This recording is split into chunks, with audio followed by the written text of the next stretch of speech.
Salut, c'est le quart d'heure lillois, le journal 100% numérique des lycéens lillois. Est-ce que vous saviez que la région des Hauts-de-France est la deuxième région française à accueillir le plus de jours de tournage et séries? La vie d'Adèle, Germinal, ou encore les petits meurtres d'Agatha Christie. Tout ça c'est du Made in Lille. Alors dans le cadre du festival Sérimania Off, la branche Art et Histoire de la mairie a organisé l'événement Lille Terre de Tournage, afin de faire visiter les lieux du Vieux-Lille qui ont été des décors de films ou de séries. Le service de Ville d'Art et d'Histoire a mis en place des visites qui s'appellent Lille Terre de Tournage, avec cette volonté de montrer le dynamisme lillois en termes de production. Durant la visite, nous nous sommes rendus sur plusieurs sites du Vieux-Lille, accompagnés par la comédienne Nathalie Herbeau et la guide conférencière à l'office de tourisme, Stéphanie Antona.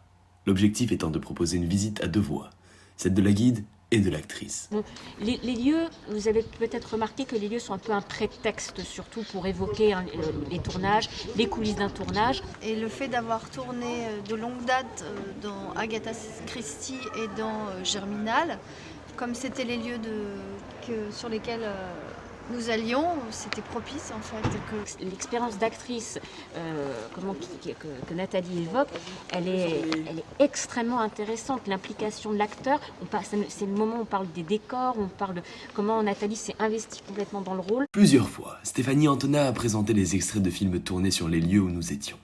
De quoi surprendre les Lillois présents, qui n'imaginaient pas que des tournages ont pu être effectués si près de chez eux. Les Lillois n'ont vraiment pas conscience que Lille, et de manière plus générale la région, puisse être aussi demandée pour des tournages. Hormis quand on sait qu'il y a des camions dans la rue et qu'on balise un peu les stationnements, les gens ne savent pas quand ils ne connaissent pas ce code-là, entre guillemets. L'événement s'est tenu pour la 3e fois en un mois et a à nouveau trouvé son public dimanche dernier. Chaque visite est différente puisque les gens nous posent des questions différentes. Mais souvent, on sent qu'ils ne sont pas là par hasard. En fait. C'est quand même pas des novices. C'est des gens qui vont sur les lieux de tournage, c'est des gens qui connaissent, c'est des gens qui se renseignent, c'est des gens qui regardent. Ils ne sont pas là par hasard. C'est ainsi que les deux guides espèrent pouvoir renouveler l'expérience l'année prochaine, ou même proposer une visite sur un tout nouveau circuit. Sur ce, on vous dit à bientôt pour plus de vidéos sur le quart d'heure lillois.